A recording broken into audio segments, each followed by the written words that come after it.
예, 방금 소개받은 육동일입니다. 이렇게 만나 뵙게 돼서 대단히 반갑습니다. 우리가 지금 6월 13일 날 대단히 중요한 지방선거를 앞두고 있습니다. 그러니까 이제 4월, 5월, 2달 남짓밖에 안 남았죠. 이번 선거가 8번째 선거입니다. 91, 95, 98, 2002, 2006, 2010, 2014, 2018. 8번째 지방선거입니다. 8번이나 했으면 지방선거가 이제 자리 잡을 만도 한데, 제가 보는 지방선거는 아직도 정상이 아닙니다. 지방선거로서의 기능과 역할을 못하고 있는 거죠. 지방선거는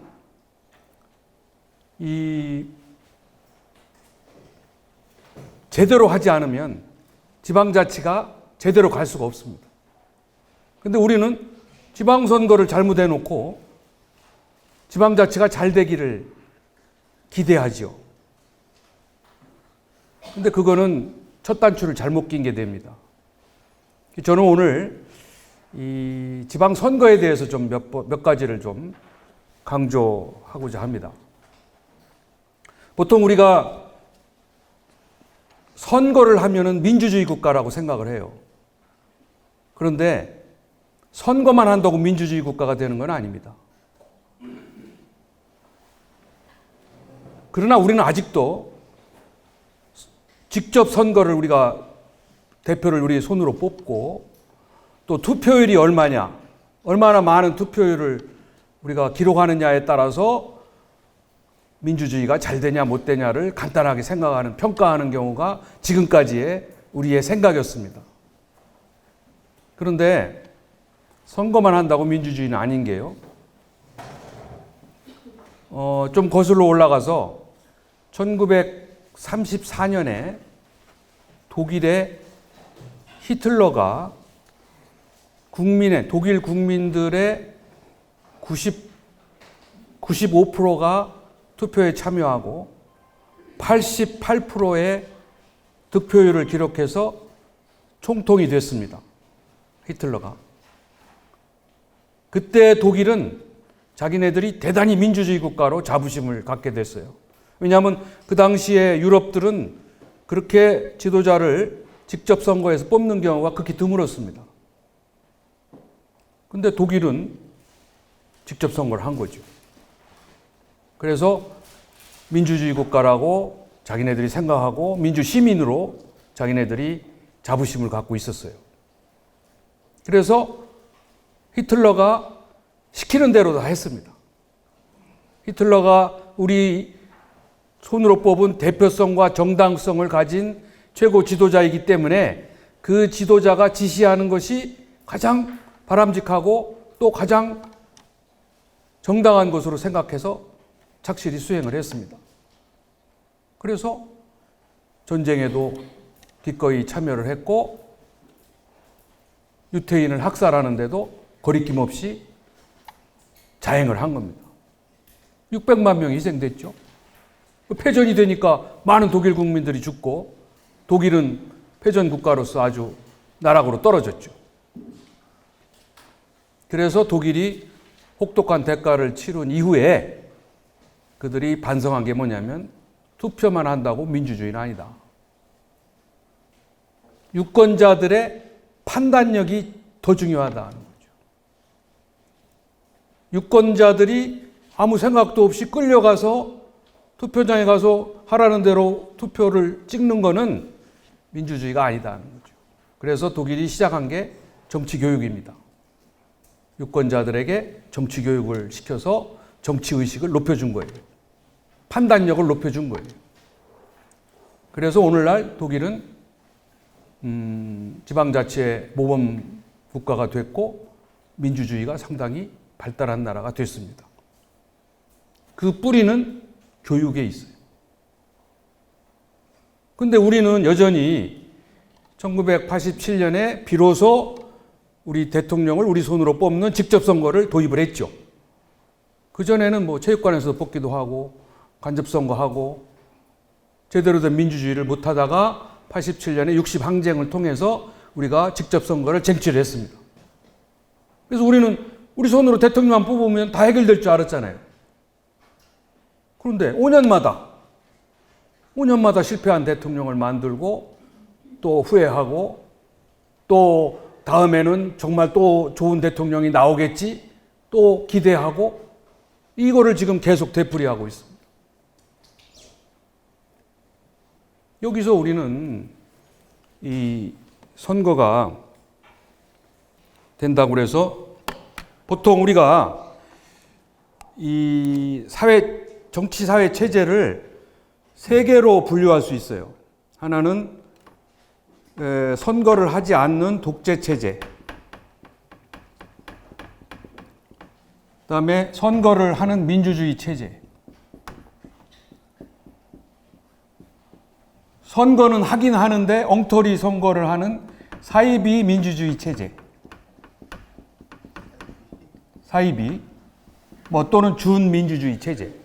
이렇게 세 개로 분류할 수 있어요. 모든 국가의 체제를. 그런데 이 체제 중에서 어떤 체제가 가장 돈이 덜 들까요? 체제를 유지하는데 필요한 비용이. 선거를 하면 돈이 많이 들잖아요. 선거 비용이 어마어마합니다. 2014년에도 동시지방선거에 들어가는 비용이 1조 3천억이었어요. 왜냐하면 이제 선거 관리 비용도 있고 보전 비용이 들어가잖아요. 그래서 1조 3천억 원의 돈을 썼어요. 그러니까 선거를 하면 돈이 많이 드는데 이 선거는 이 들어가는 비용에 의해서 나오는 성과 이게 비용이 적으냐 많으냐도 중요하지만 이게 일보다 훨씬 커야 되거든요. 들어가는 비용 이상의 성과가 나와야 돼요. 근데 우리나라는 지금 고비용 저효율의 선거를 하는 거죠. 돈은 많이 들고 선거를 통해서 사회가 얻는 성과는 대단히 미미한, 일보다 훨씬 작은 비효율적 선거를 하는 거죠. 어쨌거나 이 체제는 다 체제를 유지하는 비용이 들어가요. 그런데 독재 체제는 선거를 하지 않잖아요. 그러면 돈이 제일 덜 들 것 같잖아요. 그런데 독재 체제를 유지하려면 선거는 안 하는 대신에 뭐가 있어야 되냐면 정보기관과 비밀경찰을 유지를 해야 돼요. 그래야 국민들을 감시, 감독해서 저항하지 못하도록 만들어야 되죠. 정보부도 뭐 많이 만들고서 감시를 해야 되고 또 비밀경찰을 유지해서 국민을 통제해야 된다. 뭐 KGB나 이런 우리나라도 한때 중앙정보부, 뭐 안기부 이러한 독재 체제도 이 체제의 유지 비용이 많이 들어갑니다. 그런데 이 민주주의 체제는 선거는 하지요. 선거를 하는데 이 선거가 굉장히 선거의 기능이 충실히 수행이 돼서 저비용 고효율의 선거를 하면은 이거는 이 진정한 민주주의죠. 진정한 민주주의. 선거는 하는데 제대로 하는 거예요. 어떤 것이 제대로 하는 거냐는 건 좀 이따 제가 말씀을 드리도록 하고. 근데 문제는 이거예요. 문제는 선거는 하는데 엉터리 선거를 하는 사이비 민주주의 체제. 이게 돈이 제일 많이 든다는 거죠. 체제를 유지하는데. 그 다음에 덜 드는 게 오히려 사이비 민주주의가 제일 많이 들고 그 다음에 독재가 덜 들고 그 다음에 진정한 민주주의가 제일 적게 든다는 겁니다. 사이비 민주주의 체제는 민주주의는 하긴 하는데 엉터리 사이비 민주주의를 하기 때문에 돈이 더 많이 든다는 거예요. 지금 우리나라가 여기서 여기 가서 일리 아직 못 갔기 때문에 여기에 있어요. 그래서 돈을 많이 쓰고 있어요. 여기 보시면 지방자치를 잘 하려면은 5가지가 충족이 돼야 돼요. A, B, C, D, E 이렇게 5개인데 그 중에 두 번째가 선거입니다. 이게. 선거예요. 선거를 잘해야 지방자치가 뿌리내릴 수가 있어요. 근데 선거는 대표를 선출하는 것만 기능이 수행이 돼서는 비효율적이 돼요. 선거는 대표만 선출하는 게 아니에요. 그런 기능만 수행해서는 안 됩니다. 지금 우리는 그것도 제대로 못하고 있죠. 대표를 선출하는 기능도 잘 못하고 있어요. 왜? 우선 우리가 지방선거도 정당이 다 공천을 하고 있습니다. 전면 정당 공천제를 하고 있어요. 광역단체장서부터 시도지사부터 기초의원까지 다 정당이 공천을 해요. 그런데 정당이 공천을 하는 명분은 우리 유권자를 대신해서 좋은 후보를 내놔야 되는 거예요. 좋은 상품을 내놔야 되죠. 우리가 고르기는 어려우니까 정당이 우리를 대신해서 좋은 정치적 상품을 내놔야죠. 근데 정당이 그걸 못하고 있어요. 뭐 공천 헌금도 받아서 하기도 하고 또 요번에도 보니까 뭐 여러 가지 후보를 제대로 고르질 않고 정당에서 유리하고 뭐 파벌에 유리하고 뭐 이런 식으로 공천을 한단 말이에요. 또는 그 국회의원들이 충성스러운 자기 부하나 자기 보좌관이나 자기 비서를 공천한단 말이에요. 그러니까 제대로 된 후보가 안 나오죠.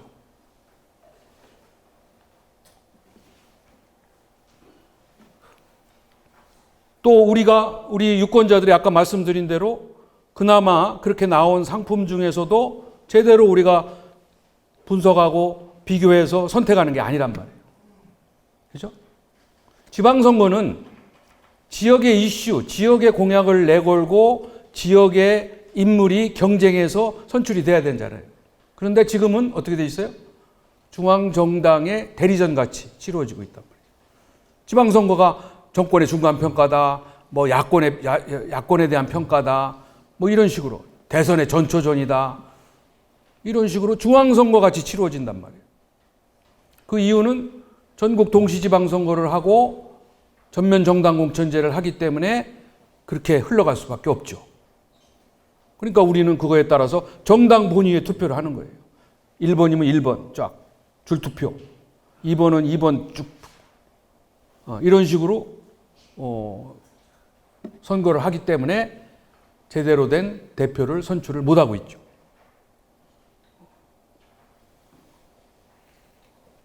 뿐만 아니라 우리는 이 선거를 통해서 정치 교육의 기능을 수행해 줘야 되거든요. 선거 기간에 우리가 유권자들이 지역에 관심을 갖도록 하고 지역에 어떻게 뭐가 돌아가는지, 지역의 문제를 해결하기 위해서 어떤 공약이 필요한지 이런 것에 대해서 충분히 우리가 숙지하고 관심을 갖도록 해줘야 돼요. 그래야 거기서 정치 교육이 일어나는 겁니다. 근데 우리는 그 기능이 전혀 작동이 안 돼요. 그거는 유권자들이 관심도 없고 우리 정치가 또 그거에 관심을 갖도록 하지도 않고 있어요. 그냥 정당에 투표하면 되는 거예요. 또 그런 것을 할 수 있도록 우리가 뭐 공약 경쟁을 한다든지 뭐 TV 토론을 한다든지 이런 것도 다 생략되고 또 하더라도 그게 선거에 영향을 그렇게 미치지 않아요. 다 우리는 어떻게 했어요? 다 우리는 지연, 혈연, 학연 또 이념, 진보, 보수에 다 갇혀 있잖아요. 나는 출신이 어디니까 거기만 찍어야 돼요. 나는 보수니까 여기만 찍어야 돼요. 그러니까 진보, 보수, 지역의 틀에, 프레임에 다 갇혀 있는 거예요. 그게 기존 정치인들이 원하는 겁니다. 기존 정치인들이 우리 유권자들 그렇게 다 묶어놓은 거예요. 딴 데 가지 말고 우리 묶어서 우리를 지지하도록 만들어 놓은 거예요. 그렇잖아요? 이게 우리나라 선거의 특징입니다. 왜 우리가 젊으니까 뭐 진보를 찍어야 되고, 나이 먹으면 보수를 택해야 되고, 영남은 어디를 택해야 되고, 호남은 어디를 택해야 되고, 이게 다 정해져 있잖아요. 정해지지 않은 데가 충청도인데 거기 와서 다 갈라놨습니다. 영남 묻고 호남 묻고 젊은 애 묻고 우리 어르신 묻고 이렇게 다 해놨어요. 그게 무슨 그렇게 해가지고 어떻게 대표를 제대로 선출할 수 있으며 또 여기 나와 있는 국민 통합, 지역 통합이 되겠냐 말이죠. 다 갈라졌잖아요, 우리가. 그거를 깰 수 있어요. 선거구제를 바꾸고 하면 되거든요. 유권자 우리 정치교육을 시키고 선거제도를 뭐 중선거구제로 한다든지 이렇게 소선거구제를 바꾼다든지 하면 돼요. 안 바꾸잖아요. 이걸 엔조이 하는 거예요. 이 제도를. 이 잘못된 제도를 정당이 즐기는 거예요. 그래서 뭐 여당도 됐다 야당도 됐다 가능하니까. 근데 우리는 또 거기에 그냥 길들여져 있는 거죠. 우리 유권자들이 그걸 개선하기 위해서 목소리를 내고 투쟁하고 쟁취를 해야 되는데 아직 거기까지는 못 간 겁니다. 안타까운 거죠.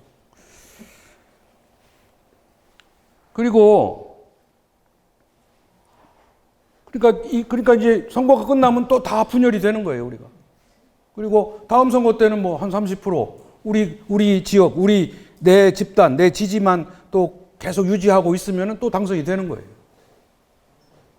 우리 전체 시흥 시민이 화합과 통합을 이루고 하나가 되고 이런 거는 이제 불가능한 거죠. 다 그냥 이긴 사람끼리만 하고 또 그걸 유지하고 그것만 관리하고 이렇게 하는 거예요. 그거는 잘못된 선거입니다. 그게 우리에게 익숙하지만 그건 잘못된 거예요. 또 더 나가서요. 이 대표 육성의 기능이라고 하는 게 있어요. 이건 뭐냐면 선거를 통해서 우리가 후보가 그 직책을 맡을 만큼 발전시키는 기능이에요. 그러니까 선거라는 과정을 통하면 후보가 지역도 알게 되고 유권자도 알게 되고 공약 대결을 통해서 굉장히 그 공약도 개발하고 또 철저한 검증을 받아서 잘못된 사람은 도태시키고 이렇게 해서 그 직책을 맡아도 될 만큼의 인물로 육성이 되는 거예요. 미국의 대통령 선거에서 오바마 대통령도 정말 정치 신인이죠. 아주 풋내기 정치 신인이에요. 그런 사람이 갑자기 대통령이 되면은 어떻게 되겠어요? 실수를 저지를 수도 있고 잘못된 판단도 할 수 있거든요. 그러나 미국의 선거는 굉장히 오랫동안 철저하게 검증하고 TV 토론을 하고 공약 대결을 하고 유권자와 만나게 하고 이렇게 해서 그 정치 신인이 그 과정을 겪게 되면 대통령을 맡아도 될 만한 인물로 성장하는 거예요. 그래서 선거에 많은 비용이 들어가지만 대통령이 돼서 저지를 수 있는 실수와 잘못된 판단을 줄여주기 때문에 선거의 비용 이상의 성과를 낸다는 거죠. 근데 우리는 이게 생략돼 있잖아요. 거꾸로 좋은 인물의 후보인데 선거만 겪으면 오히려 퇴보하는 거죠.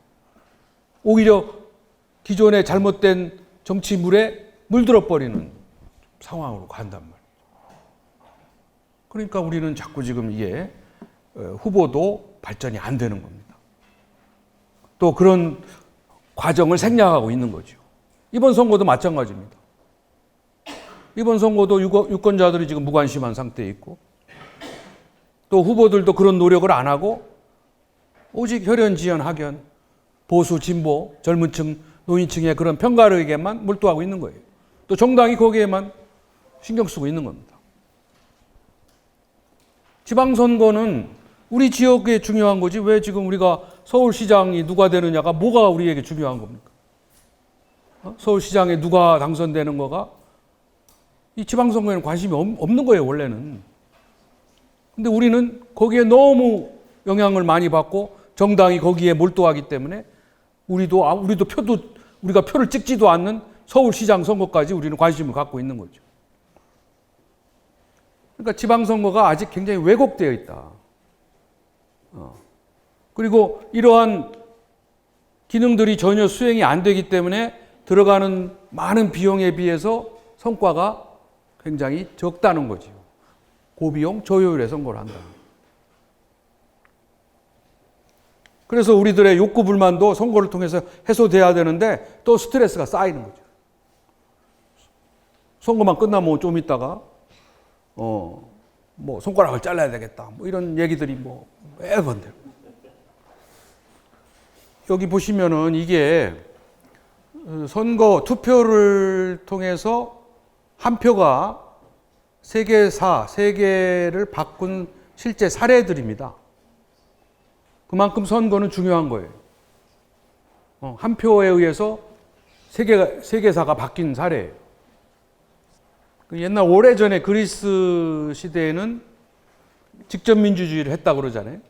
광장에 여러 사람들이 모여가지고 대화, 토론을 해서 결정을 하는 그런 직접 민주주의를 했다고 그럽니다. 근데 어느 종교단체 모임에 그 당시에 토론의 주제가 여성은 인간인가 동물인가 이걸 가지고 오랫동안 토론을 했는데 결론이 안 났답니다. 뭐 지금 생각하면 어처구니 없는 일이지만 그때는 여성들이 별로 그렇게 대접을 못 받았어요. 왕족이나 이런 사람 아니면 다 노예에 팔려 다니고 그랬죠. 굉장히 불행한 삶을 살았습니다. 그리고 그 당시에는 다 노예들이 전쟁도 노예들이 하고 뭐 일도 노예들이 하고 다 그랬어요. 그리고 그 노예 대부분은 여성들이죠.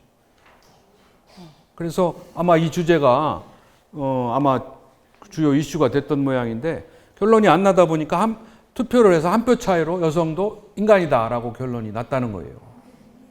근데 만일 여성이 동물이다 그랬으면 또 더 오랜 기간 여성들이 수모를 당했겠죠. 그런가 하면 1776년에 미국이 독립할 당시에도 미국의 국어를 영어로 할까 독어로 할까 고민을 많이 하고 또 토론을 많이 했는데 결론이 안 났답니다. 그래서 투표를 해서 한 표 차이로 미국의 국어는 영어로 하기로 했다는 거예요. 몇 사람이 모여서 했는지는 자료에 안 나와요. 몇 명이 모여서 투표를 했는지는 안 나오지만 자기가 한 표 차이로 미국의 국어를 영어로 결정을 했다는 거죠. 만일 한 표 차이로 독일어가 됐다면 세계사가 바뀌었을 거다.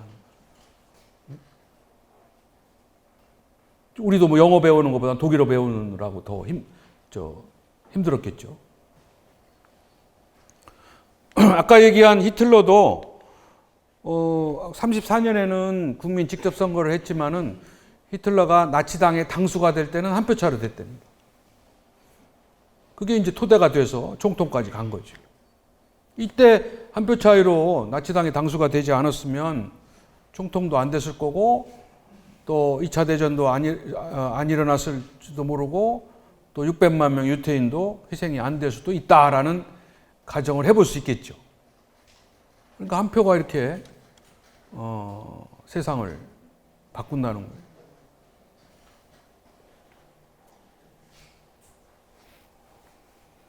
그래서 하여튼 이번 지방선거도 우리가 관심을 가지고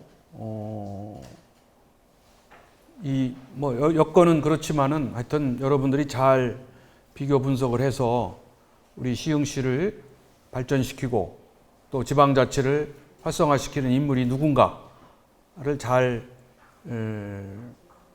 비교 분석해서 선택하셔야 됩니다. 그래서 최악의 후보만큼은 피해야 된다. 최선의 후보는 못 만들 망정 최악의 후보는 우리가 제외시켜야 된다. 네, 그런 말씀을 드리고 싶습니다. 이제 아까 말씀드린 이제 국회의원들이 지금 우리나라는 바뀌지 않으면 정치가 안 바뀌어요. 정당도 안 바뀌고. 이게 지금 국회의원들이 불신받고 심지어 조롱당하는 것 중에 하나 유머가 이 국회의원과 텔레토비가 7가지가 같다는 거예요. 그래서 국회의원들도 여의도 중부지방에 살잖아요. 텔레토비도 그렇고. 또 TV에 자주 나오고 색깔을 다 갖고 있어요. 빨강, 파랑, 노랑, 초록 똑같이 다 갖고 있어요. 그죠? 또 하는 일 없이 떼지어 다니고 맨날 지겹게 똑같은 말만 되풀이하고 자기들끼리만 얘기하고 자기들끼리만 좋아하는 이런 게 똑같아. 그죠? 지금 우리나라 우리 정치가 지금 낙후돼 있고, 뭐, 경제는 뭐, 165, 행정은 265, 뭐 정치는 365, 뭐 이런 얘기 하잖아요. 근데 하여튼 국회의원들의 문제를 해결하는 첫 번째 지름길은 특권을 없애는 겁니다. 국회의원이 가진 특권을 없애는 거예요. 국회의원들은 200여 가지 특권이 있어요. 돈도 많이 받지만, 대우도 받고, 정당 공천권도 가지고 있고, 또 어느 곳을 가더라도 뭐 불체포 면책 특권도 있을 뿐만 아니라 해외에 나가도 또는 뭐 교통수단을 이용해도 온갖 특권을 다 누리고 있습니다. 그래서 지금 현재 이 특권 때문에 국회의원은 대한민국 최고의 직업이에요. 최고의 먹이사슬 최정점에 있어요. 그러니까 판사도 변호사도 교수도 뭐 기업인도 심지어는 총리를 했던 사람도 장관도 다 대통령이 국회의원이 되려고 합니다. 그런데 정치 선진국들 TV에서 가끔 보는 나라들의 정치인들 국회의원들은 좀 어떻습니까? 특권이 없어요.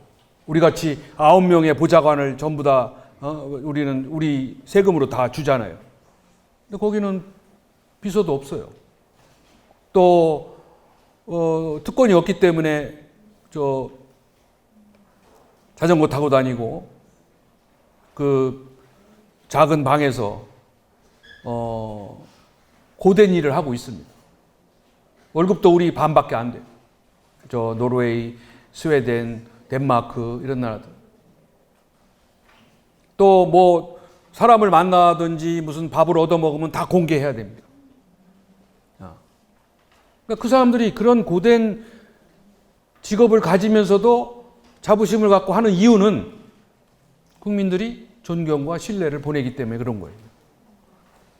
그게 특권이라는 거죠. 국민들이 보내주는 존경과 신뢰가 제일 좋고 제일 바람직한 특권이라는 거죠. 그거를 위해서 열심히 봉사하는 거예요. 그러니까 국민들은 굉장히 미안하게 생각하고 고맙게 생각을 합니다. 근데 우리는 안 그렇잖아요. 만일 우리가 특권을 없애서 봉사하는 직업으로 만들어 놓는다면 이렇게 모든 사람들이 국회의원을 하려고 안 할 거예요. 봉사하려고 하는 사람만 열심히 하려고 하는 거죠. 한간에는 하도 이제 국회의원의 문제가 많으니까 국회의원의 숫자를 줄이라고 하는 해결 방안을 제시도 했습니다. 그런데 국회의원의 숫자를 특권은 그대로 두고 국회의원의 숫자만 줄이면 어떻게 돼요? 한 사람이 갖는 특권은 더 늘어나는 겁니다. 300명에서 200명으로 줄이면 그 200명이 특권을 나눠 갖는 건 더 커지는 거죠. 그러니까 국회의원 숫자를 줄여서 해결될 문제가 아니에요. 특권을 없애서 해결해야죠. 국회의원들이 총선 직전에는 특권을 없앤다고 조금씩 이야기는 해요.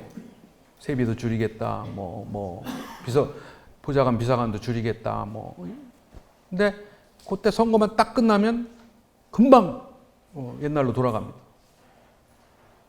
그거에 관해서는 여야가 어쩌면 그렇게 합의가 잘 되는지 모르겠어요. 딴 거는 사사건건 싸우면서 정당 공천제 안 없애는 거, 자기네들의 특권을 유지하는 거는 언제 어떻게 결정했는지도 모르게 뚝딱 해버린다. 소리 소문 없이. 그리고 우리 국민들은 거기에 아직 눈 감고 있습니다. 그러니까 바뀌지 않는 거예요. 그 지방자치가 우리가 그동안에 49년에 우리가 지방자치법을 처음 만들어 가지고요. 52년에 처음 선거를 했습니다. 지방선거를. 6.25 동란 중에 한 거예요.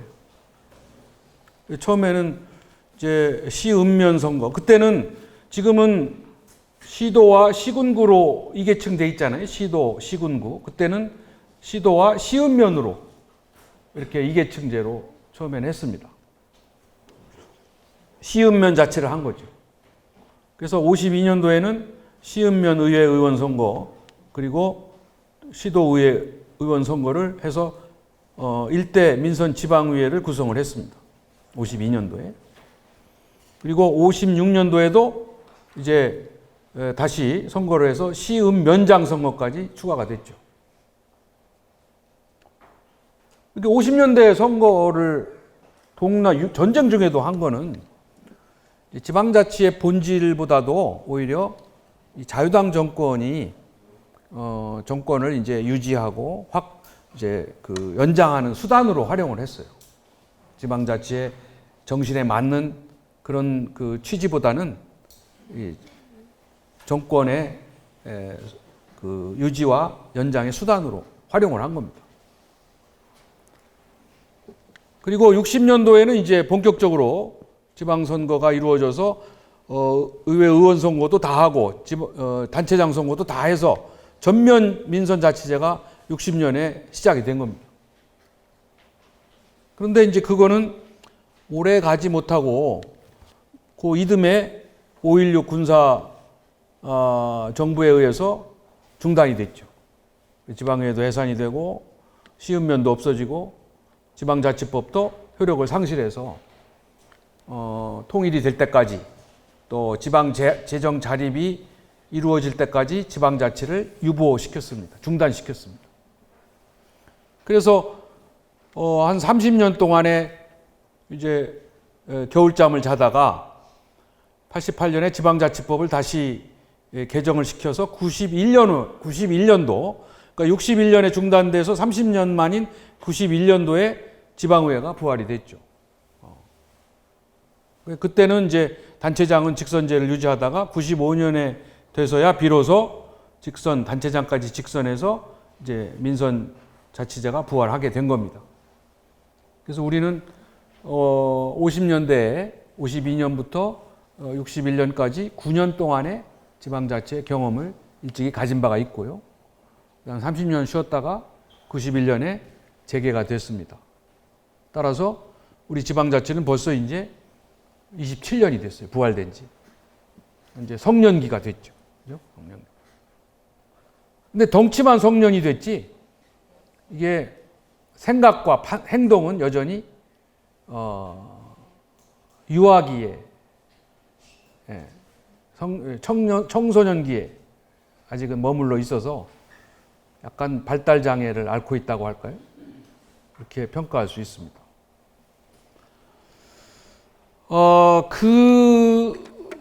지금까지 그 27년의 그 지방자치를 우리가 제대로 평가를 해야 앞으로 지방자치가 제대로 자리 잡을 수 있겠죠. 근데 우리 국민들이 지방자치에 대해서 갖는 평가와 인식은 아쉽게도 대단히 부정적입니다. 무관심하지 않으면 부정적이에요. 그냥 뭐 지방자치는 뭐 민주주의를 위해서 할 수 없이 하는 거다라는 정도만 알고 있지, 정말 지방자치가 우리의 삶에 또 우리 국가에 정말 필요하고 중요하다는 인식을 아직 못하고 있습니다. 심지어는 지방자치가 우리 대한민국에는 필요 없다. 좁은 땅덩어리에 무슨 243개의 자치단체가 왜 필요하냐, 243개의 지방의회가 왜 있어야 되느냐에 대해서 굉장히 의구심을 갖는 국민들이 많이 있습니다. 그래서 이 지방자치가 없애든지, 지방의회를 다 없애든지, 아니면 조금 줄이든지, 또 지방자치의 이 속도를 좀 너무 빠르다, 이렇게 생각하는 국민들이 의외로 많이 있습니다. 그거는 지방자치에 대해서 정확히 인식을 못하고 있어서 그래요. 그래서 오늘 저는 그 부분을 조금 객관적으로 진단해 보고자 합니다. 물론 우리나라의 지난 27년의 지방자치의 경험은 우리가 많은 지방자치의 문제점과 부작용을 사실로 우리가 체감하고 목격은 한 건 사실이에요. 제왕적 단체장을 만들어냈고 또 엉터리 같은 지방의원들이 제 역할을 못하고 있고 또 우리 지방자치가 굉장히 낭비적으로 지방자치가 뭐 자기 지역에만 모든 걸 다 체육관도 줘야 되고 복지시설도 줘야 되고 도서관도 줘야 되고 또 축제도 따로 해야 되고 이렇게 저마다 다 갖다 놓고 옆에 자치단체하고는 협력을 하지 않는 같이 공동으로 시설을 설치를 하려고 하지 않는 이런 낭비와 부작용이 있어요. 그런 것들이 다 우리 국민들의 눈에는 문제점으로 비춰지고 있는 거죠. 그리고 또 지금 지방선거도 정상적으로 하고 있지 않으니까 주민들이 굉장히 짜증을 내고 있는 겁니다. 그런데 우리가 간과하고 있는 게 뭐냐면요. 그래도 지방자치를 우리가 하는 중요한 이유는 자, 여기를 보세요. 그동안에 우리가 생각하지 못하는 지방자치의 성과가 있습니다. 그게 뭐냐면 우리가 지방자치를 함으로써 비로소 우리 지역 주민이 지역의 주인이 되기 시작했다는 거예요. 이건 저절로 된 게 아닙니다. 우리가 뭐 민주의식이 성숙이 되고 대통령을 우리 손으로 뽑았다고 해서 주인이 된 게 아니에요. 지방자치를 했기 때문에 우리가 진정한 이제 이게 그 옛날에 주인은 주민이 아니라 관이에요, 관.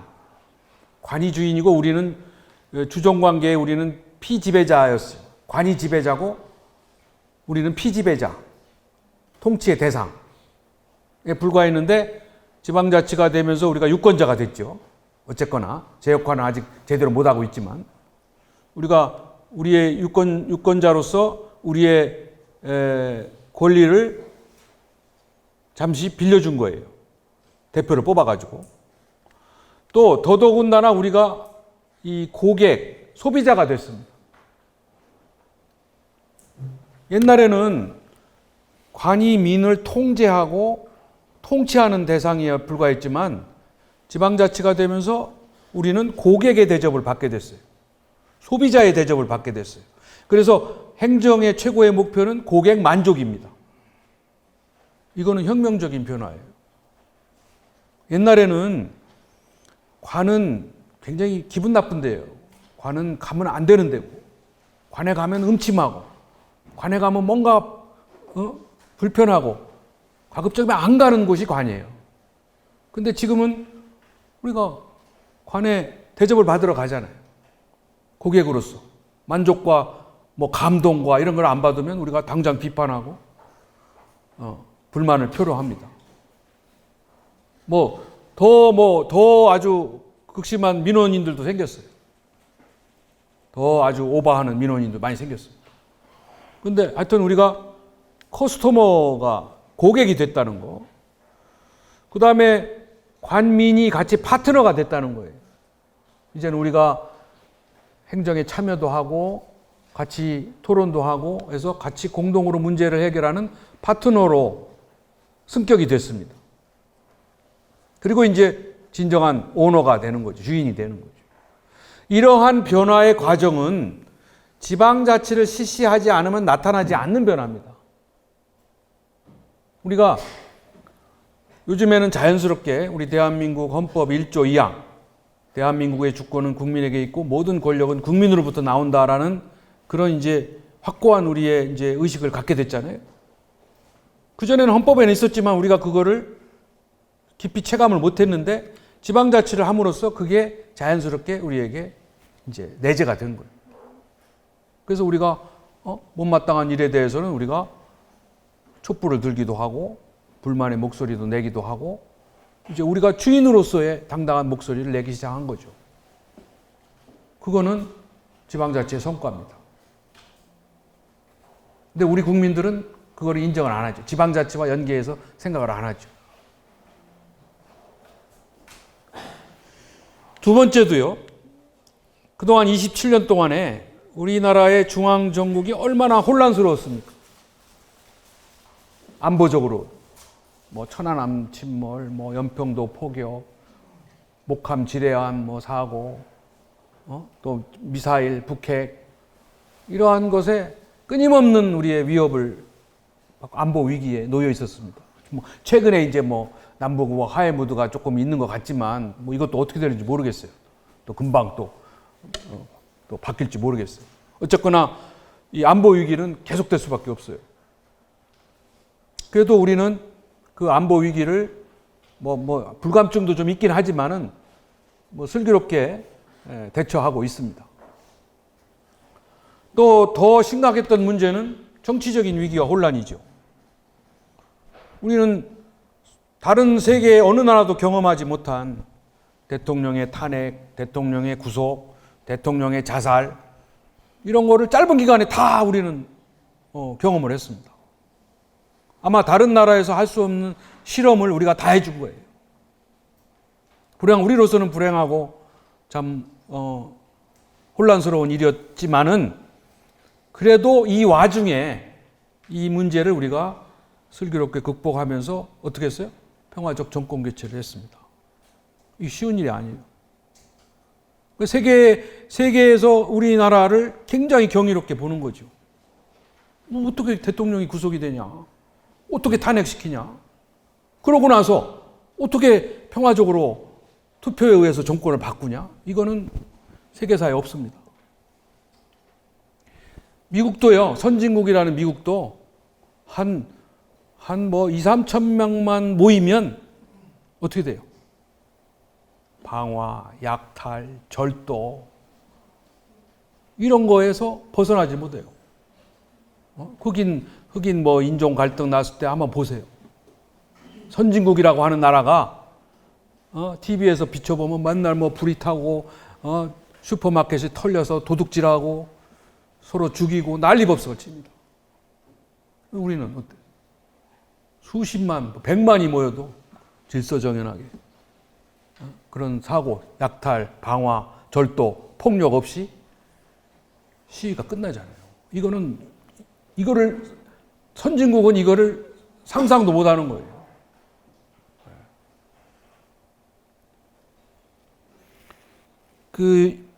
최근에 시진핑도 헌법을 고쳐서 종신제를 하려고 하고 있어요. 아마 모택동 다음에 장기 집권으로 가려고 하고. 또 푸틴도 지금 제2의 스탈린이 되려고, 짜르가 되려고, 황제가 되려고 이제 독재 체제로 가고 있습니다. 저는 그 내부적인 요인도 있지만 그 사람들이 지금 두려워하는 것은 한국에서 본 이 국민들의 저항과 반발을 무서워한다고 생각을 해요. 중국은 항상 한국이 앞서서 자기네들이 갈 길을 우리가 제시해주고 있는. 그러니까 자기네들도 언젠가는 쫓겨날 수 있다. 국민들의 의식이 깨어나면 반발이 일어날 거다, 저항할 거다. 이런 거를 두려워하고 있답니다. 그게 이제 한국의 모델인 거죠. 민주주의, 한국의 민주주의가 무서운 거예요. 대만도 그 천수이벤이라는 그 총통이 구속됐었죠. 그때 이제 그 천수이벤이라는 사람은 한국의 노무현이라는 사람이었었어요. 근데 이제 그 후에 정치적으로 또 부패 이런 것 때문에 구속이 될 때도 그때도 그 한국에 와서 다 배워갔어요. 대통령을 구속할 때는 어떻게 하는가? 어떤 옷을 입히고 깜빵을 어떻게 꾸미고 어떻게 깜빵으로 데리고 가고 이런 거를 다 우리나라에 와서 배워갔어요. 그러니까 다른 나라에서는 감히 할 수 없는 일을 우리가 다 미리 다 실험을 해준 거예요. 그런데도 대단한 거는 그렇게 해서 우리가 총칼을 들고 문제를 해결한 게 아니라 어쨌거나 좀 못마땅하지만 선거를 통해서 정권을 바꾼 거예요. 한 10여 년 전에 북아프리카에도 이런 민주주의 혁명이 일어났습니다. 자스민 혁명이라고. 그 이집트, 리비아, 뭐 튀니지 이런 나라들의 민주주의 혁명이 일어났거든요. 막 시위도 일어나고 난리가 났었죠. 근데 그 정치적 혼란과 불안을 그 나라들은 어떻게 됐습니까? 우리가 해결하지 못하고 체제가 붕괴됐습니다. 카다피는 뭐 아주 비참하게 죽고, 이집트도 뭐 무바라크 대통령도 뭐 구속되고, 그런 나라들은 지금 체제가 와해돼가지고 전혀 이제 뭐 회복의 실마리를 찾지 못하고 있습니다. 거기는 지금 위험해서 갈 수도 없어요. 그 이집트의 그 찬란한 문화가 이제는 관광객이 다 없어졌어요. 또 뭐 리비아도 뭐 석유가 나기 때문에 잘 살다가 이제 다 망가지고 또 열강들이 와서 다 뜯어먹고 이제. 근데 우리나라는 왜 이렇게 됐을까요? 우리나라는 그래도 왜 그렇게 시끄럽고 혼란스럽고 불안한 전국에서도 우리가 이렇게 정치 발전을 한 이유는 바로 지방자치를 했기 때문에 그런 거예요. 지방자치를 했기 때문에 우리가 지역사회가 안정을 유지할 수 있었습니다. 만일 지방자치를 하지 않고 대통령이 시도지사, 시군구청장을 다 임명했다고 생각해 보세요. 그전같이. 대통령의 권위가 망가지면 시도지사와 시군구청장의 권위도 따라서 다 망가지는 겁니다. 정통성이 다 없어지는 거예요. 그럼 어떻게 되겠어요? 할 수 있는 건 두 가지입니다. 첫째는 비상계엄을 선포해서 군사정부로 가든지, 우리가 그동안 해왔던 대로. 우리 그런 경험이 있잖아요. 두 번째, 그걸 못하면 무정부 상태로 가는 거죠. 저기 아까 얘기한 리비아, 튀니지, 이집트 같이 가는 거예요. 그 두 가지밖에 선택할 수가 없어요. 그런데 우리는 다행히 지방자치를 했기 때문에 못마땅해도 임기가 보장된 단체장, 또 그거를 견제하는 지방의회가 존재해서 지역사회가 나름대로 안정을 유지할 수 있었던 거예요. 그 토대가 중앙정국의 혼란과 불안을 차단하거나 지역으로까지 파급되는 것을 차단하거나 최소화한 거예요. 그래서 그나마 우리가 이 중앙정국의 혼란과 불안을 수습한 거죠.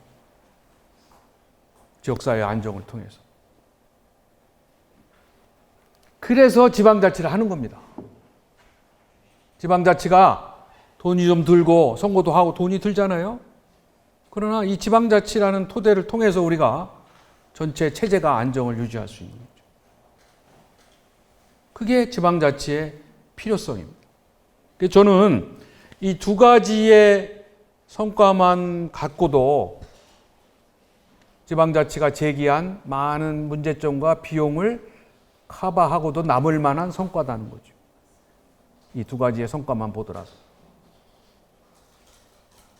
그리고 그 외에도 이제 우리가 지역의 자율성과 창의성을 갖게 됐고, 또 주민 참여가 시작이 됐고, 또 우리가 지역의 문화라는 게 이제 인정을 받기 시작했어요. 그 지역의 정체성이 이제 만들어지고, 이게 아직은 뭐 다 된 게 아닌 새로운 시작 계기에 불과하지만 굉장히 중요한 변화로 가고 있는 거죠. 따라서 우리가 이 지방자치가 가져온 많은 문제점이 있어요, 이렇게. 그러나 성과를 우리가 국민들이 체감하지 못하고 있는, 인정하지 않고 있는 이 중요한 성과가 있기 때문에 우리 지방자치는 정말 다행스럽게 잘 부활이 됐다, 이렇게 우리가 평가할 수 있고요. 그 대신 여기에 우리가 만족해서는 안 되죠. 지방자치가 제대로 갈 수 있도록 문제점을 개선을 해야 됩니다. 그러니까 다시 말해서 아까 얘기한 우리 국민들이 지방자치를 불신하는 차원에서 지방자치가 없는 그 이전의 과거로 돌아가서는 안 되고, 지방자치의 부활을 통해서 지방자치가 제대로 굴러갈 수 있도록 개선하는 쪽으로 문제 해결을 찾아야지, 지방자치가 이거 뭐 많은 문제를 가져왔다 해서 포기하거나 지방자치를 하지 않는 27년 이전의 과거로 돌아가서는 안 된다는 겁니다. 따라서 지금부터 우리가 해야 할 일은 최소한 이 5가지. 지방선거를 어떻게든지 바로 잡아야 돼요, 우리가. 지금은 정당공천제나 전국 동시지방선거, 거기다 교육감 선거도 우리가 같은 날 하잖아요. 여러분, 교육감 누가 나오는지 아세요? 경기도 교육감을 뽑아야 되는데 누가 나오는지 잘 몰라요. 그리고 정당공천제를 안 하고 있습니다, 교육감 선거는. 그렇지만 같은 날 하다 보니까 정당이 암암리에 다 개입을 하고 있어요. 그리고 교육감 후보 자체를 진보 보수로 다 이렇게 편갈라 놨어요. 진보는 어느 당이 지원하고 보수는 어느 당이 지원한다, 이런 식으로 교육감 선거까지도 정치화해 놓은 거죠. 왜 진보 보수라는 이분화된 그런 곳에 왜 다 사람들 다 분류를 시켜놔야 되냔 말이죠. 우리가 교육 정책이 다 진보 보수로 나뉘는 게 아니에요. 어느 거는 진보적인 정책도 필요하고 어느 거는 보수적인 정책도 필요한 거죠. 여러분들도, 저도 나서부터 죽을 때까지 진보 보수를 지키다가만 갑니까? 젊었을 때는 뭐 진보적이었다가 나이가 들면 또 보수적이 될 수도 있는 거고, 정책마다 진보적인 정책을 자기가 선호할 수도 있고 때로는 보수적인 정책도 선호할 수 있는 거죠. 근데 우리는 왜 다 한 사람을 진보 보수로만 그냥 딱 나눠가지고 거기다 다 집어쳐넣느냐 말이죠. 대단히 잘못된 거죠. 그래서 교육감도 그렇게 해서 우리가 정당 속에 암암리에 안 하는 것처럼 하면서 실제는 다 집어넣어 놓고 선거를 하기 때문에 로또 선거를 한다는 거죠. 어느 칸에 들어갔느냐에 따라서 당락이 결정되는 이런 엉터리 선거를 하고 있단 말이죠. 가장 교육적이어야 될 교육감 선거가 가장 비교육적으로 이루어지고 있는 거죠. 그리고요, 교육감 선거는요, 진짜 무서운 선거예요. 왜? 돈이 어마어마하게 들거든요. 그 돈을 다 개인이 사비로 써야 돼요. 후원회로 하는 건 얼마 안 되죠. 또 정당이 개입이 안 되니까 다 사비로 해야 되는데 우리 경기도만 해도 수십억입니다. 그래서 교육감 선거에 나왔다가 그동안에 낙선된 사람들의 절반 이상은 다 신용불량자 내지는 행방불명됐습니다. 돈을 못 갚아서. 지금도 못 갚는 사람이 많아요. 그리고 당선된 사람도 절반은 다 중도 하차했어요. 왜? 돈이 많이 드니까 돈을 끌어다 쓰다 보면 다 연류가 되잖아요. 업자들 뭐 이런. 그래서 늘 우리가 표현하는 게 교도소 담장 위를 걷는 거예요. 그래서 걸려서 이쪽으로 떨어지면 감방으로 가는 거고 이쪽으로 떨어지면 살아남는 거고 이런 선거를 하는 거예요. 정말 무서운 선거예요. 중도 하차하면은 선거 보전 비용을 수십억을 다 내야 되잖아요. 물어야 되잖아요. 지금 서울시 교육감들 줄줄이 다 중도 하차하면서 지금 그 사람들 다 수십억 낼 돈이 없으니까 파산했던지 아니면 몰래 돌려놨던지 그것밖에 없는 거죠. 그러니까 이 교육감 선거를 다 가해자이자 피해자로 다 만드는 거죠. 이런 선거를 하는 겁니다. 문제를 알면서도 계속 하는 거예요. 뭐 선거하면 나아지겠지. 또 직선만 하면은 다 민주주의지. 이런 거예요. 교육감 선거를 직선하는 나라가 많지 않습니다. 근데 우리는 여전히 직선하면 민주주의. 아니면 반민주주의. 이런 식으로 이렇게 하기 때문에 아무튼 이 선거를 바꿔야 되죠.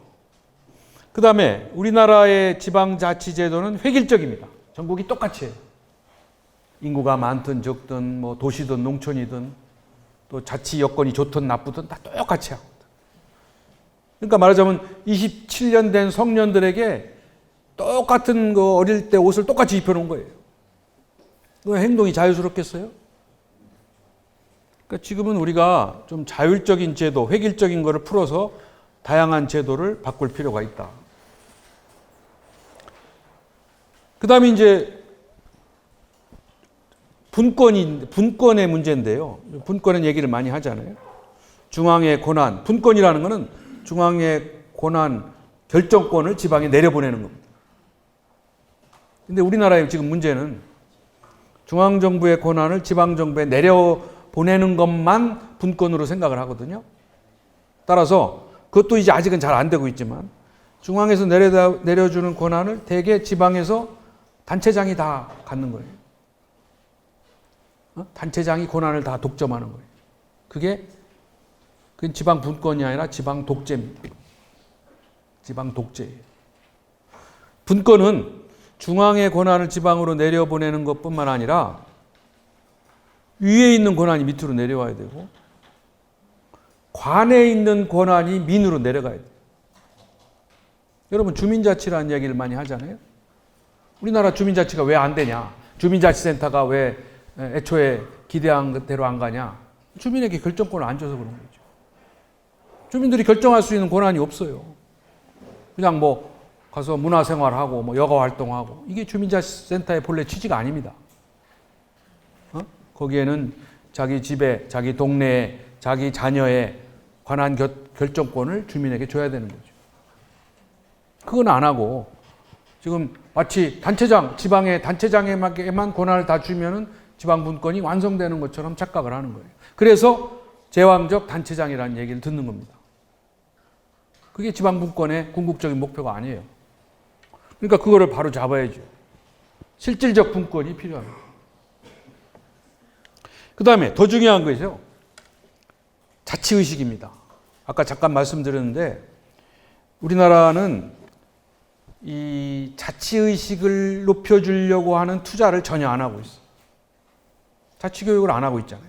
뭐 그나마 우리가 자치분권대학이 만들어져서 그나마 이렇게 이야기할 수 있는 기회가 조금 된 거는 다행스러운 일입니다만 이거에 만족해서는 안 되고 우리 전 국민들이 자치의식을 높일 수 있는 충분한 교육을 받아야 됩니다. 평생 교육처럼 받아야 돼요. 그래야 지방자치에 관심을 갖게 되고 또 유권자로서의 판단력도 갖게 되고 또 지역에 주어진 자기 주민들의 권한을 잘 실시할 수 있게 되는 거죠. 근데 우리는 학력 수준이 높아지면 저절로 자치의식이 높아진다는 착각에 빠져 있거든요. 왜냐하면요, 지방자치를 잘 하려면 제가 오늘 말한 것처럼 뭐 이론적으로 지방자치 성과는 이렇다, 문제점은 이렇다, 뭐 이런 것도 있지만 더 중요한 거는 자치를 하려면 서로 어떻게 돼요? 같이 모여서 대화도 하고, 토론도 하고, 회의도 하고, 타협과 협상도 하고, 이런 게 필요하잖아요. 그런 지방자치를 실제로 운영하는 데 필요한 교육이 있어야 된다는 거죠. 근데 우리는 여전히 우리의 교육에 어렸을 때부터 교육은 이렇게 대화하고 토론하고 타협과 협상을 하고 이런 걸 안 가르치잖아요. 저도 늘 대학생들을 만납니다만 갈수록 대학생들이 대화할 줄 모르고 토론할 줄 몰라요. 뭐 어려서부터 뭐 그런 거 하면 쓸데없는 얘기 하지 마. 정답만 말해. 이거잖아요. 이렇게 배웠잖아요. 그러니까 지방자치는 대화 토론할 줄 모르면 지방자치와 민주주의를 할 수가 없습니다.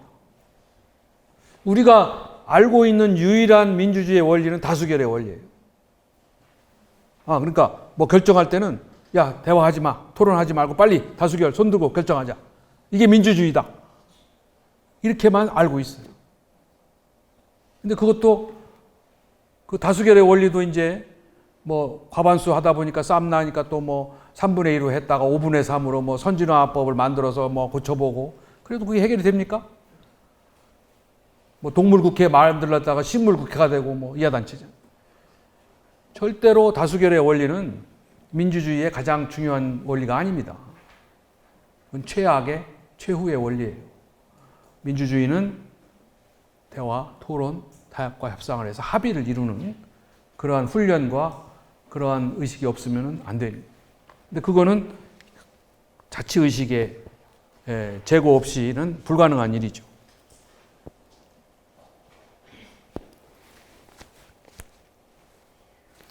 그 다음에 자치단체 간에 우리가 협력을 못하고 있거든요. 우리는 이 자치단체 아까 말씀드린 대로 이 국경보다 더 높은 담을 쌓고 협력을 안 해요. 외국은 국경을 넘어서까지 인근 자치단체가 협력을 하는 거예요. 같이 경제 문제도 같이 해결하고 교통 문제도 같이 해결하고 환경 문제도 같이 해결하고 이런 협력이 활성화되어 있다. 근데 우리는 저마다 다 왕국같이 생각을 하니까 굉장히 낭비와 부작용이 심하다. 그다음 마지막으로 우리 지방자치가 주민들의 무관심을 갖게 되는 근본적인 이유는요. 지방자치에서 다뤄야 할 중요한 문제를 안 다루기 때문에 그렇습니다. 그게 뭐냐면 교육과 치안 문제. 다른 나라의 지방자치는 교육과 치안 문제가 가장 중요한 이슈입니다. 관심사예요. 지역 주민들의. 우리도 그렇잖아요. 자녀 교육이라든지 우리의 안전, 치안 문제가 우리 생활에 가장 중요한 거예요. 근데 우리나라의 지금 지방자치는 교육자치와 자치경찰제가 지방자치의 큰 틀 속에 안 들어와 있어요. 따로따로. 교육자치는 바깥에서 저 교육부하고 관계 속에서만 이루어지지 지방자치와 서로 연계 협력이 안 돼 있어요. 그러다 보니까 맨날 찌그락찌그락 싸우고 있죠. 뭐 지원을 해주네 마네. 네. 그리고 책임이 이원화돼 있고. 또 지방의회로 의결기관은 통합이 되어 있는데 집행기관은 분리가 되어 있는 기형적인 제도를 하고 있잖아요. 그게 이제 우리나라 교육자치의 문제점입니다. 그러니까 우리 주민들이 교육에 참여하고 통제할 수 있는 기회가 없는 거예요. 중앙에서 결정하는 거죠. 그러니까 지금 뭐 요즘에 중3, 고1, 고2, 고3이 다 대학 입시가 다 다르다는 거 아니에요. 그리고 자치경찰제는 아직 시행이 안 되고 있습니다. 그러니까 이 치안 문제도 이제 그야말로 지역민을 위한 지역 밀착형 치안 서비스가 안 이루어지고 있는 거죠. 그래서 하루속히 이 지방자치 속에 교육자치와 자치경찰제가 들어와야 우리 주민들이 이제 지방자치에 관심을 갖고 실질적인 지방자치를 할 수 있게 된다는 것이 이제 문제점입니다. 그래서 이런 문제점을 우리가 시정하는 방향으로 가야만 지방자치가 제대로 갈 수 있다는 겁니다.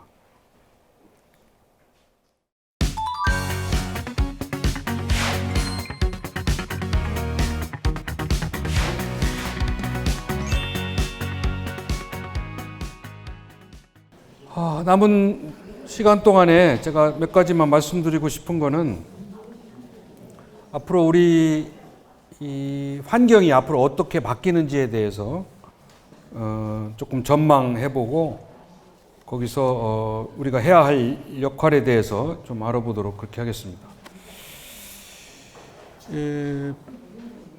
이것도 역시 그 미래를 우리가 잘못 예측해가지고 실패한 사례입니다. 이것도. 그래서 이 전화가 처음 발명될 당시에는 이게 이렇게 오늘날 같이 획기적으로 통신수단뿐만 아니라 모든 우리 생활을 바꾼 혁명적인 수단으로 생각을 못해서 다니엘 벨이 전화를 발명할 때 이거를 이제 대중화시키고자 찾아간 회사에 찾아갔더니 이 전화가 결점이 너무 많아서 통신수단이 될 수 없다. 이렇게 예측을 하고 거절을 해서 이 회사를 망했죠. 이제 오히려 벨이라는 회사를 새로 만들어가지고 성공을 했다는 거고, TV도 처음 나왔을 때는 별로 각광을 받지 못하고 TV가 금방 없어질 거다 이렇게 전망을 했어요. 그래서 이 회사도 당연히 망했죠. 오늘날에는 이 공군, 비행기 없이는 전쟁이 안 되잖아요. 그죠? 그런데 1차 대전 때 프랑스 사령관 이 사람은 비행기에 대한 군사적 가치를 우습게 봤다가 프랑스도 패전하고 엄청난 희생과 대가를 치렀다는 거죠. 또 마지막으로 이 퍼스널 컴퓨터도 처음에는 잘못 예측을 했어요. 이 당시에 최첨단 회사인데 1977년입니다. 얼마 안 됐죠. 근데 이 회사도 퍼스널 컴퓨터의 대중화를 전망을 못해서 망한 회사가 됐습니다. 이와 같이 우리가 미래를 잘못 예측하고 전망하면 개인이나 기업이나 사회나 국가나 다 실패할 수밖에 없다는 교훈을 받을 수가 있는 거죠. 그래서 근본적으로 우리가 그동안 살아온 20세기와 지금 살아가고 있는 21세기는 이렇게 획기적인 변화가 일어난다는 거예요. 그래서 옛날에, 그동안에는 우리는 이 초능력을 가진 슈퍼맨이 모든 걸 지배하고 또 이 사람들이 모든 걸 해결해 줄 것으로 우리가 기대를 했는데, 대통령도 그랬잖아요. 대통령도 슈퍼맨이기를 우리는 기대했잖아요. 그죠? 그러나 그러한 슈퍼맨은 있지도 않고 이제는 있어서도 안 된다. 이제는 오히려 우리 국민들의 아바타가 이제 소통과 참여를 통해서 풀어가는 새로운 시대에 살고 있습니다. 그리고 20세기는 논리적이고 분석하고 모방하는 그런 우리 왼쪽 뇌의 활동이 더 각광받는 시대였는데, 앞으로는 보고 느끼고 창조하는 우리 오른쪽 뇌의 활동이 더 가치 있고 더 의미 있는 그런 시대로 가고 있습니다. 그래서 옛날에는 넘버원, 베스트 원을 최고로 쳤지만 앞으로는 only one, first one, 다른 데는 없는 거, 처음 하는 거, 이게 더 값진 일이 된다는 거죠. 그리고 이제 여기 보면 이제 이 여성의 시대, 필링의 시대, 가상의 시대, 픽션의 시대, 이렇게 지금 가고 있는 걸 우리가 체감하고 있잖아요. 그죠? 그거는 옛날에는 우리가 소비를 한다, 어떤 상품이나 서비스를 선택을 할 때 우리가 기준으로 삼았던 건 이성적인 기준입니다. 이건 뭐냐면은 어떤 상품의 품질이나 가격, 이걸 가지고 소비의 선택을 했거든요. 근데 오늘날에는 그런 것보다는 감성, 내가 좋아하는 거, 또 나밖에 없는 거, 또 내가 좋아하는 연예인이 같이 갖고 있는 거, 이런 거를 소비 선택의 기준으로 삼는다는 거죠. 그래서 이 새로운 소비 시대에 우리가 이걸 잘 읽지 못하면 기업이 실패할 수밖에 없다는 겁니다. 뭐 쉬운 예로 우리가 차고 있는 이 시계도 옛날에는 이게 기계 산업이었어요. 초정밀 기계 산업. 그래서 시계에 대한 선택은 이게 얼마나 잘 맞느냐, 어떤 기능을 가지고 있느냐, 가격이 얼마냐, 방수가 잘 되냐, 이런 게 소비 선택의 기준이 됐잖아요. 근데 오늘날에는 이 시계가 기계 산업이 아니라 패션 산업이 됐습니다. 그래서 뭐 맞고 안 맞고는 중요하지 않아요. 내 옷에 어울리느냐, 또 나만 갖고 있는 거냐, 또는 내가 좋아하는 연예인이 갖고 있는 거냐, 이게 선택의 기준이라는 거예요. 이렇게 이 감성이 달라지고 있는 거를 읽어야 된다. 그리고 이 감성이 중요한 여성의 감성입니다. 여성의 감성. 왜냐하면 소비 주권을 여성이 다 갖게 됐잖아요. 여성들이 교육 주권, 소비 주권, 이런 가정에서의 주권을 다 여성들이 이제 갖게 됨으로써 여성의 감성을 자극하고 어필하지 않는 기업이나 제품이나 서비스는 살아남기 어렵다. 이제 그게 오늘날의. 그다음에 마지막으로 기업도 옛날에는 좋은 제품을 생산해서 마케팅을 잘해서 이윤을 극대화하는 게 가장 이상적인 기업, 최고의 기업이라고 평가를 받았었죠. 그래서 주가를 올리고.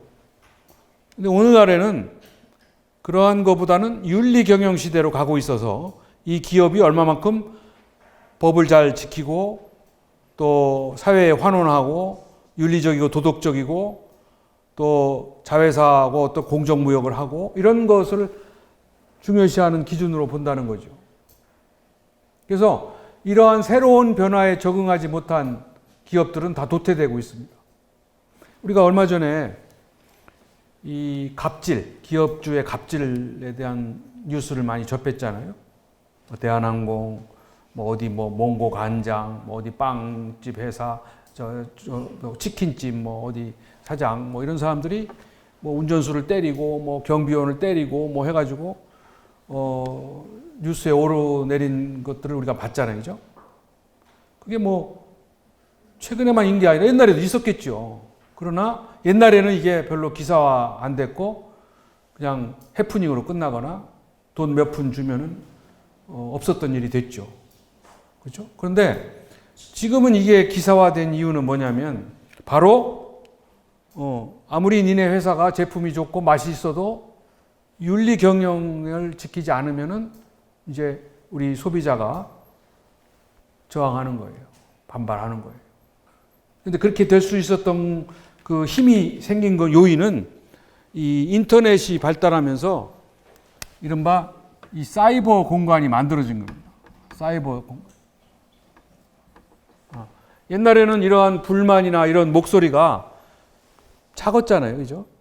그러니까 무시됐단 말이에요. 근데 이제는 인터넷 시대에는 이 불만의 목소리가 사이버 공간에 결집이 되는 거예요. 엄청난 목소리의 힘이 커지게 된 거예요. 그러니까 이 기업주들이 반성하고 사죄하지 않을 수 없는 거고, 더 나가서 이 무기를 갖게 되는데 그 무기가 뭐예요? 기업에 대해서는 불매 운동입니다. 불매 운동. 옛날에 불매 운동이 없었죠. 근데 불매 운동을 하니까 진짜 기업의 매출이 떨어지고 주가가 폭락하고 망하게 생겼으니까 그 기업주들이 고개 숙이고 사죄하고 회장직을 내려놓고 이렇게 된 거예요. 그게 바뀐 겁니다. 그게 가불간의 변화, 갑의 횡포에 대해서 을이 반란한 거예요. 그게 바로 이제, 그러니까 우리가 미국 기업들을 보면, 페이스북에 주커버거라든지, 빌 게이츠라든지, 워렌 버핏이라든지, 이런 사람들이 엄청난 거를 사회에 환원하잖아요. 자기 재산을. 그래서 우리가 좀 이상하게 생각을 했는데, 그렇게 할 수밖에 없는 거는 그 사람들의 그 이유가 있는 거예요. 미국도 처음에 산업화 될 때 철도를 놓고 석유 회사를 만들고 할 때 재벌이 막 탄생할 때는 그 사람들도 상속을 했어요. 자녀들한테. 사회 환원은 생각 못 했어요. 상속을 하다 보니까 이게 상속하고 보니까 자녀들이 다 망가지는 거예요. 자녀들이 다 타락하고 마약에 빠지고 자살하고 돈을 감당을 못 하는 거예요. 자기가 노력해서 번 돈이 아니라 이거를 흥청망청 쓰고 관리를 못 해가지고 자녀들이 다 잘못되고, 더 나가서 기업도 이제 망하는 거예요. 기업도 소비자들에게 존중받지 못하고 기업도 지탄받고, 이렇게 해서 이 사람들이 깨달은 게 뭐냐면, 이 돈을 상속해서는 안 되겠다. 집안도 망하고 회사도 망한다. 그래서 사회에 환원하는 제도가 생긴 겁니다. 사회에 환원하니까 이제 자녀들에게는 그저 조금만 남겨주고 사회에 환원하니까 존중받고 대접받고 존경받는 기업인이 생긴 거예요. 근데 우리는 아직도, 우리의 삼성은 대한민국에서 엄청난 국익에 기여하고 일자리를 만들고 있지만 대한민국 경제의 15%, 20%를 삼성이 쥐고 있습니다. 그런데 그 삼성을 우리가 고마워하고 존경하지 않는 이유는 뭐예요? 윤리 경영 시대로 안 가고 있기 때문에. 아직도 불법, 편법을 통해서 상속으로 가려고 하고, 또 여러 가지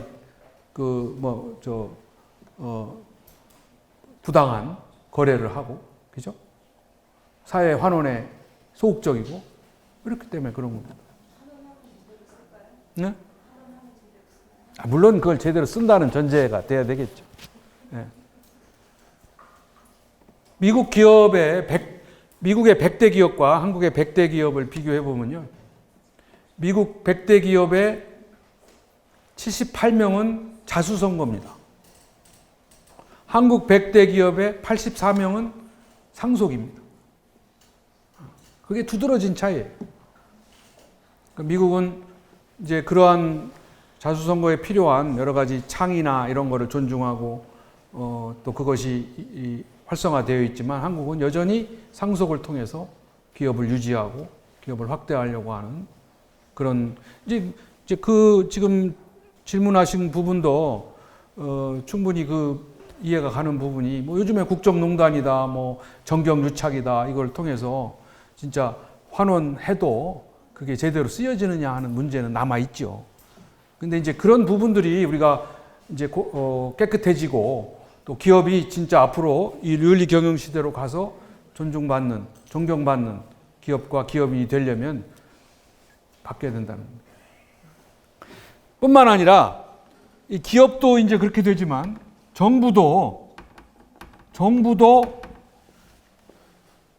정부에 대한 불만, 정부에서 제공하는 서비스, 우리가 낸 세금만큼의 서비스가 안 나오거나 정부가 잘못된 일을 하면은 이제는 기업 못지않게 불만이 사이버 공간에 모이게 되고 우리가 무기를 들게 돼요.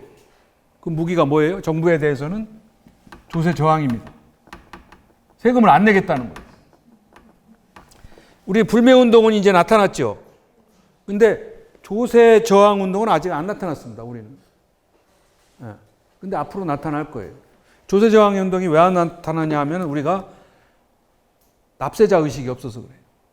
우리가 세금은 열심히 내는데 우리 세금이 어떻게 쓰이고 어떻게 잘못 쓰이고 어디로 다 잘못 흘러가고 이런 거에 대해서는 우리가 안 따지잖아요. 그죠? 근데 외국은 지방자치가 활성화되고 하면은 우리 주민들의 납세자 의식이 생겨요. 그래서 단체가 만들어지고 감시하고 잘못 쓴 거에 대해서 환원 조치를 취하고 목소리를 내고 불만을 이야기하고. 미국도 1970년대부터 조세 저항이 일어났습니다. 재산세 세금을 더 안 내겠다. 그러니까 어떻게 돼요? 지방정부가 파산, 공무원이 감축되고, 그 시장은 구속되고. 이렇게 되니까 정말 세금을 귀하게 쓰는 그런 의식이 생기게 나요. 그래서 저는 세금을 내지 말라고 제가 종용하는 게 아니라 이런 문제가 생기기 전에 지방자치가 제대로 돼야 된다는 이야기를 말씀을 드리고 싶습니다. 자, 몇 가지만 제가 환경 변화를 알아볼게요. 우리가 3만 불을 목전에 두고 있습니다. 1인당 국민소득 3만 불. 그죠? 2만 9천 한 200불 부족한 3만 불.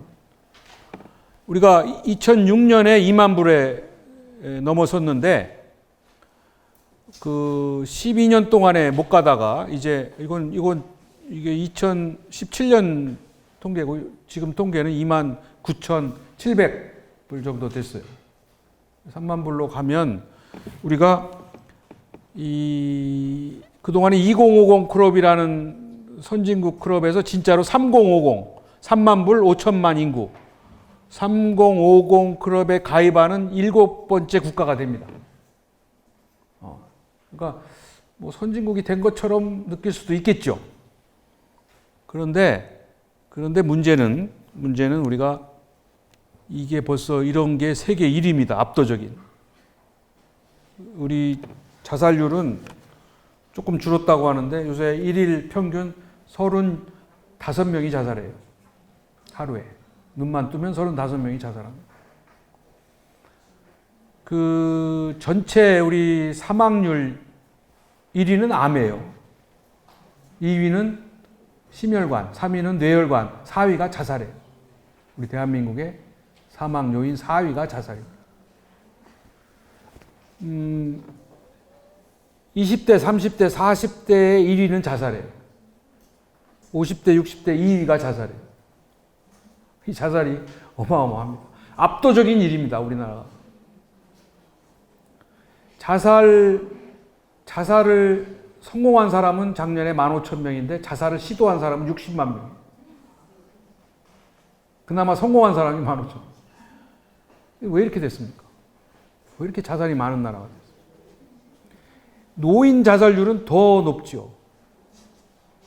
그러니까 우리가 3만 불이 되고 4만 불이 된들 우리의 삶은 이렇게 피폐해지고 자살을 할 만큼의 이 어려운 삶을 살고 있다는 거죠. 그리고 뭐 출산율도 우리가 작년에 가임 여성 1인당 1.05명으로 떨어졌습니다. 이제는 뭐 1명도 깨질 날이 얼마 안 남았죠. 그러니까 계속 저출산에서 우리 민족이 소멸될 수도 있다. 작년에 출생한 아이도 35만 명밖에 안 됩니다. 40만 명이 무너졌어요. 아이를 안 낳는 겁니다. 우리 사람밖에는 우리가 자원이 없는데, 사람이 없어지니까 우리 대한민국은 이제 낙후돼, 쇠퇴해 가는 거죠. 거기다가 이거 뭐, 여기 보세요. 참, 이런 것들이 다 지금도 세계 1위를 유지하고 있는 대한민국입니다. 국가 경쟁력은 지금 2007년에 11위까지 갔다가 지금 아직 26위로 지금 떨어져 있고. 이렇게 모든 것이 지금 나빠지고 있어요. 우리 무역 규모도 이제 하강하고 있고, 자동차 산업도 추월당했고, 조선업도 이제 다 추월당했고, 이렇게 모든 어두운 전망을 가지고 있습니다. 그런데 전체 3만 불까지는 갔는데 더 심각한 문제는 빈부격차 문제예요. 우리가 뭐 세계적인 빈부격차도 뭐 얼마 전에 보니까요, 그 세계적인 부호 8명이 가지고 있는 재산이 우리 인류 절반 36억이 가지고 있는 재산과 같다는 겁니다. 8명. 빌 게이츠, 뭐 아까 뭐 오렌 버핏, 무슨 주커버거, 뭐 이런 8명의 재산을 합한 게, 옛날 재작년에는 62명, 그 이전에는 뭐 150명 이랬는데 지금 달랑 8명이 전체 부의 50%를 36억의 재산과 같다는 거죠. 이만큼 빈부격차가 어마어마하게. 우리 대한민국도 계속해서 지금 상위 10%와 하위 10%의 소득 격차가 7.6배인데 더 심각한 문제는 교육 격차 문제입니다. 그러니까 잘 사는 사람은 계속 좋은 교육을 자녀에게 시켜서 부자의 대물림, 빈곤의 그 대물림이 계속되는 거예요. 그래서 개천용이라고 그러잖아요. 개천에서 용이 나는 그런 시대는 이제 없다. 지금은 다 부자들이 다 좋은 대학 가고, 사법고시 학교 가고, 다 이렇게 엘리트가 되고, 이런 게 지금은 고착화됐습니다. 이거를 시정하지 않으면 3만 불, 4만 불이 돼도 의미가 없다. 우리 대한민국의 부자 1%가 대한민국 전체 재산의 3분의 1을 갖고 있어요. 10%가 절반을 갖고 있어요. 이 빈부격차가 해소되지 않으면 그 체제에 대한 불만은 더 높아지고, 사회주의, 공산주의 이념은 더 강해질 수 있어요. 그러니까 뭐 북한에서 뭐 간첩이 넘어와서 사회주의, 공산주의가 되는 게 아니라 우리의 잘못된 모순과 잘못된 문제가 사회주의, 공산주의에 빠지게 되는 거죠. 그래서 이게 이제 심각한 문제고요. 그다음에 이 청년 실업률이 지금 9.9%고, 청년들이 지금 이거 아세요? 이생망, 이번 생에는 망했다. 청년 백수 전성시대. 31살이면 절망이다. 청년 실업과 실신 이런 이야기들이 우리 젊은 애들이 하고 있는 이야기입니다. 그래서 우리는 뭐 젊은 애들을 이해 못하고 뭐 노력을 안 해서 그렇다, 뭐 너무 큰 것만 바란다, 뭐 이렇게 훈계하지만 젊은 애들이 갖는 절망감은 심각합니다. 그러니까 뭐 모든 걸 포기하는 7포, 뭐 9포, 직장이 있어야 결혼도 하고 뭐 아이도 낳고 집도 마련하고 하는데 이게 뭐 하나도 안 이루어지니까 모든 걸 이제 꿈과 희망까지 포기하는 그런 시대로 가고 있는 겁니다. 그러니까 지금까지 우리나라가 1960년도에 1인당 국민소득이 79달러였어요. 79달러. 100달러가 안 됐습니다. 그때 당시에 뭐 소말리아, 뭐 이디오피아 이런 나라하고 비슷했죠. 우리가 79달러 때 필리핀은 274달러였어요. 근데 이제 우리가 3만 불이 됐단 말이에요. 100불도 안 되는 나라 3만 불이 됐죠. 50년 동안에 그렇게 발전을 했는데 이 청년들을 보면 또 우리가 그 소외계층을 보면 그동안의 발전이 도대체 누구를 위한 발전이었냐라는 회의감을 갖게 된다는 거죠. 그렇죠? 그래서 그거는 이런 것들이 그동안 외면됐기 때문에 그래서 우리에게 필요한 거는 지방자치와 균형발전을 필요로 하고 있는 겁니다. 그래서 우리가 진짜 앞으로 가야 할 사회는 이게 지금 불로소득이 아니라 노력한 만큼 대우를 받는 공정한 사회가 돼야 돼요. 지금 아무리 노력해도 빈곤에서 벗어날 수가 없단 말이에요. 그런가 하면은 잘 사는 사람은 눈만 뜨면 부가 눈덩이처럼 늘어나고. 그렇게 불공정한 사회는 이거는 위기로 치달을 수밖에 없어요. 그리고 노력하다가 실패해도 기회를 다시 주는 사회가 돼요. 지금 우리가 잘못해서 한번 실패하면 영원한 나락으로 떨어져요. 도저히 새로운 기회를 갖기가 어렵다는 거예요. 그런 사회는 불만이 나타날 수밖에 없죠.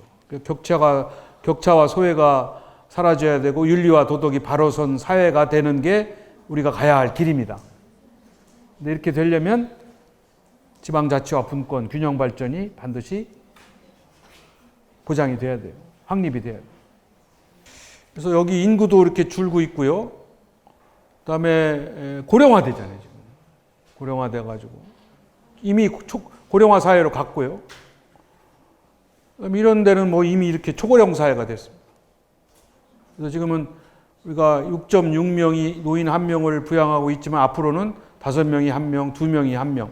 나중에는 1명이 1명을 부양하는 목말 사회라고 하죠. 목말을 태우고 가는 사회가. 그래서 결국은 이 세대 간의 갈등이 이제 심각해질 거다. 근데 이제 고령화 속도가 우리는 너무 빨리 가는 거예요. 이게 7%, 14%, 20%가 되는 해인데 다른 나라는 이렇게 오랫동안 150년에 걸쳐서 가는데 우리는 불과 20여 년 만에 압축 고령화로 가는 거예요. 준비도 없이. 그래서 이게 심각한 문제가 된다는 거예요. 평균 수명도 늘어났습니다. 우리가. 북한보다 우리가 12살을 더 살아요. 그 아까 얘기한 우리 저출산 문제. 이런 나라는 여전히 7명 이상 낳는데 우리는 뭐 그리고 다민족 다문화 사회로 가고 있잖아요. 그죠? 이런 게 이제 우리 사회가 급변하는 거예요.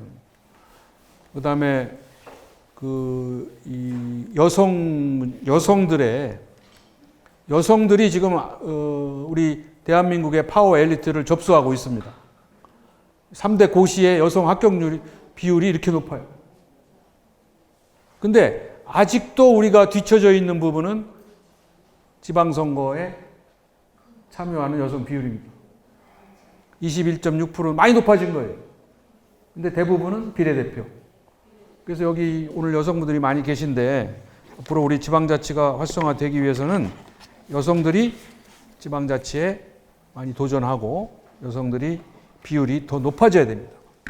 이거는 여성 신장이나 뭐 여권 향상 차원이 아니라 지방자치를 활성화시키고 또 지방자치라는 건 생활자치, 주부들에 관련된 일이 많거든요.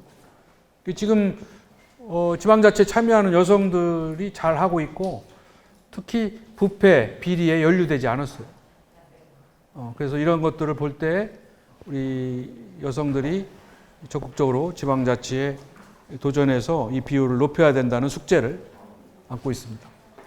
예, 다시 한번 여러 가지 부족한 강의를 열심히 경청해 주셔서 감사드리고 또 좋은 기회에 뵙도록 하겠습니다. 고맙습니다.